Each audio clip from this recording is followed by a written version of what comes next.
Hey gang, Stan here with Intentional Farms, recording this on Monday, May 26, 2025, Memorial Day. I've been a little bit lax in getting some of my videos done. We've had weather windows, had a lot of crazy activity lately, so this is kind of taking a bit of a back burner, but I wanted to take just a minute and document this. This is an opportunity for me to document what we've got going on with the grass. So depending on who you talk to in the regenerative world and the regenerative side of things and the rotational grazing, everybody from Understanding Ag and Gabe Brown and Alan Williams to Greg Judy, some of the others, they tell you whether it's take half, leave half, or leave the soil covered, leave some armor on the soil. Well, I've known that for years, and I've been attempting to get better about that. It's difficult to figure out, I suppose you could say, from year to year, animal stocking rate, densities, animal classes, and oftentimes just having enough animals on the paddock. So what I was wanting to show here was the amount of grass, one, we were able to leave behind, and two, I'm finally pleased with the trample that I'm getting. We've got just enough animals that we're able to get the impact that we need to leave some of this on the ground to actually get enough hoof action and enough traffic.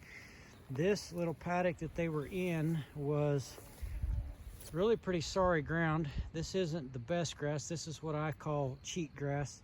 But the animals seem to eat quite a bit of it, and for all intents and purposes, as of this moment in time, I'm glad to have it because it is creating shade for the soil.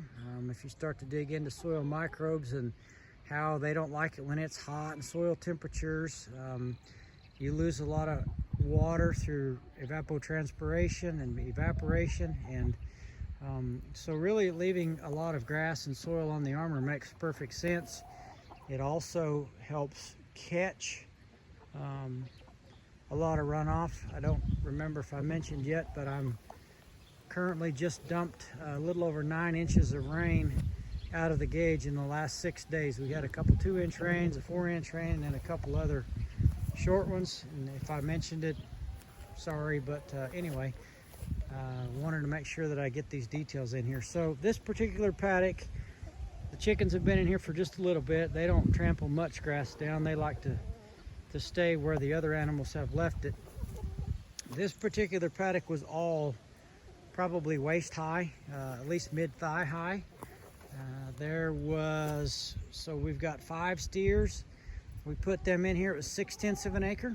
We put them in here for 24 hours, and then we moved them on. And then we put the sheep right behind them. They're between lambs and adult sheep. There is, well, as of this afternoon, there's 65 head in there. We thought we were done lambing, and we had a surprise set of twins. I just looked up here about an hour ago and realized we got a mystery set. So grateful for that, because I didn't even realize that ewe hadn't lambed yet. So, excuse me. Again, really just happy to finally be able to grow enough grass. That's been one of the things that in the past, I believe I had too many animals. I was stocked pretty heavy. You can see that area right there. It is just flat on the ground. It looks like they ate quite a bit of it, and then they flattened the rest of it. You can see some of these areas where it's flatter. Looks like they went through a lot of this over here, but what they did was they ate the seed heads. So the fescue, some of the fescue got ahead of me, as it always typically does, but they have gone through and they've probably eaten 60% of the fescue seed heads that are out there. Pretty sure that's orchard grass seed head, orchard grass seed head. But you can see they got down in there and they really did a pretty good job of cleaning it up. So tickled with that. The cow pats that are in here are full of holes. That's a good sign for dung beetles. I just recently learned that when you see fresh dirt in the middle of a cow pat like that, that's a different type of dung beetle that actually burrows down through and kicks the dirt up into it instead of living in the cow pat. But it looks like there's a lot of activity going on. So this is actually part of a little bit bigger paddock than the one I just mentioned, about the 6/10 of an acre paddock.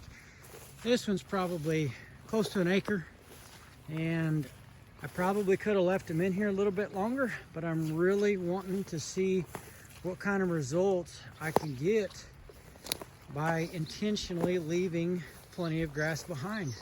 Check on the regrowth, trying to build enough soil organic matter to help capture rainfall. And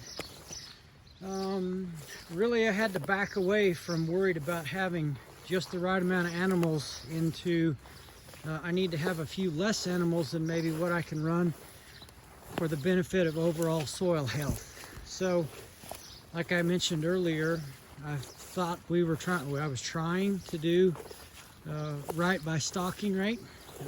Oftentimes that changes year by year, week by week, month by month. I was in a position to where I wasn't flexible enough. There's been times I probably should have sold a few cows, but what was happening was we would get the grass growth in the spring flush, and we were able to give it 30 days rest, and then we would be right back on top of it. So 30 days recovery, sorry. I wasn't actually able to give it any rest. So now my intention is to do the other. I have intentionally destocked to the point of hoping that my grass really outruns me for the long-term benefit of soil health and the stockpiling effect and the ability of this fescue for the winter months.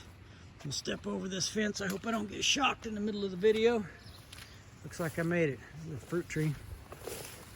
So we just put the sheep in here this afternoon. The steers were in here.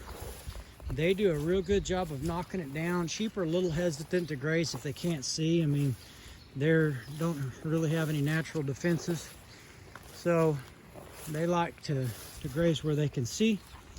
But the steers got it knocked down. The sheep are doing a pretty good job about coming in here and picking things clean. They've only been in here maybe 3 or 4 hours. But you can see how they picked all the leaves off of that plant. I don't know what it is. My kids call that a pepperoni plant because those little seeds remind them of the pizza plant. Those little seeds remind them of that spice that often is on the table at the pizza places, whatever that stuff's called. But this little section of the paddock the steers were not in. So the sheep paddock is not the exact same shape as what the cattle paddock was. And you can see how good the sheep have done knocking this stuff down.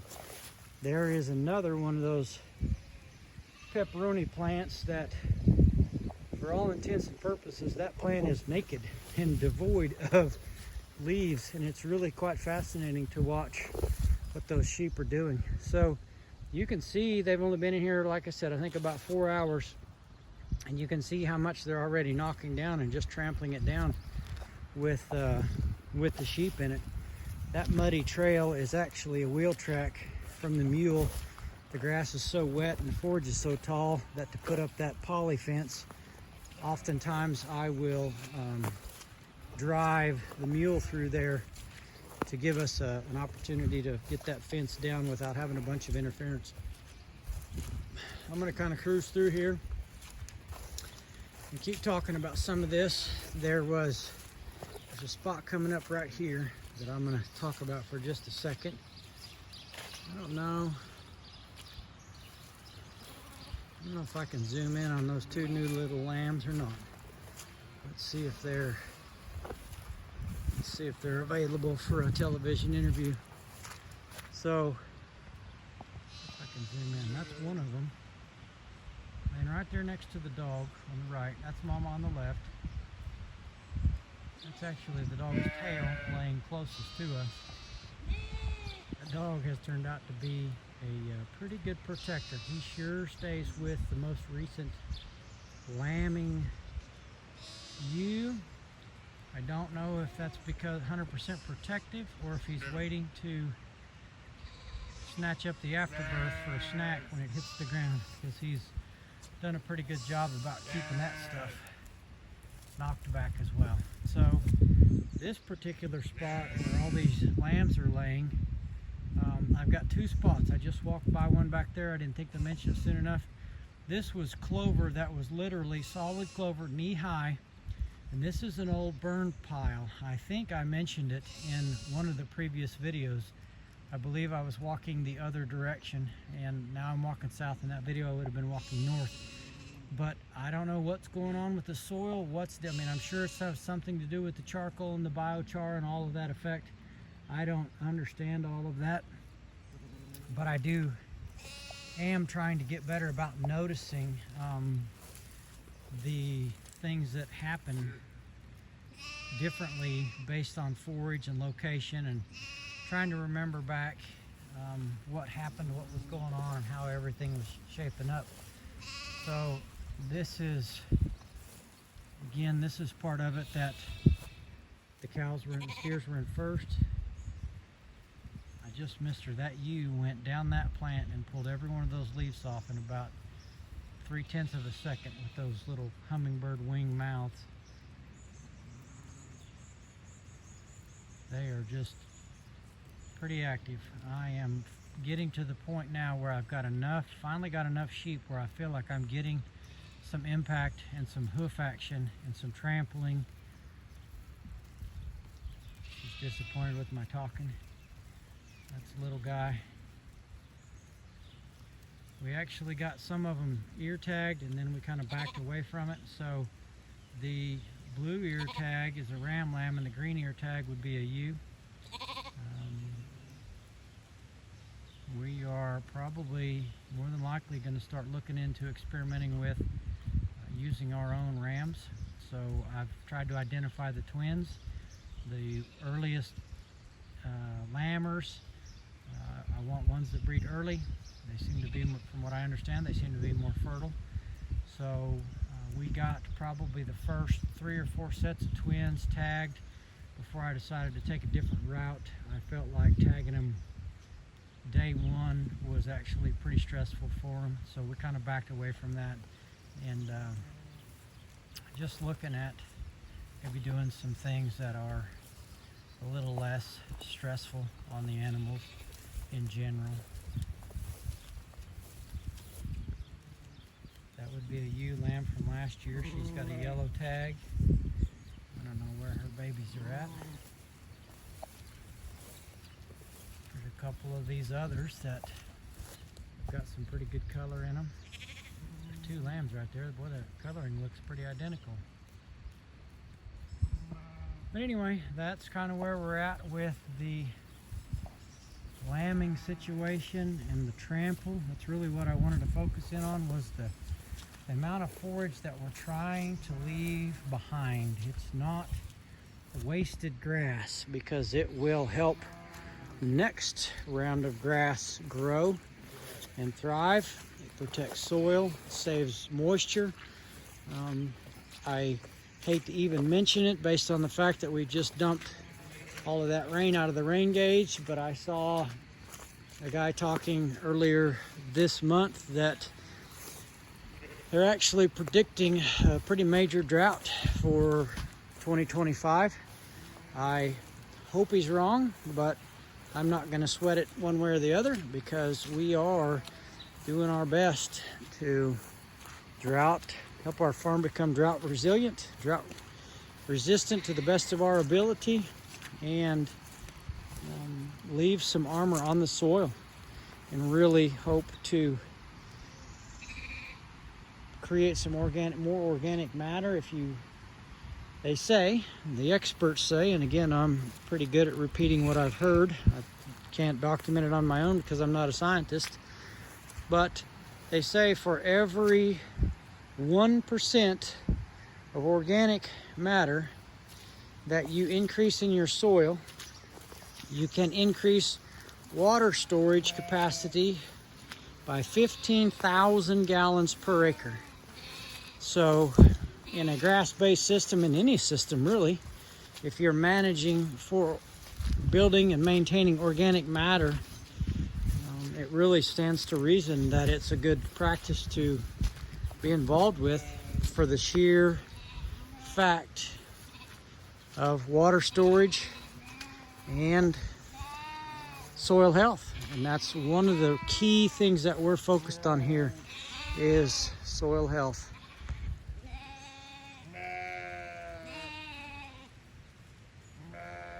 Everybody's chilled out. They got a full bellies, except for that one. He's upset. That's Grandma. That is one of the original ewes that we have from our first 4. We bought 4 ewes. She has been an amazing girl. I wasn't sure if she was going to have a future with us going forward, because I wasn't sure how she would do. She's getting old. She's still got good teats.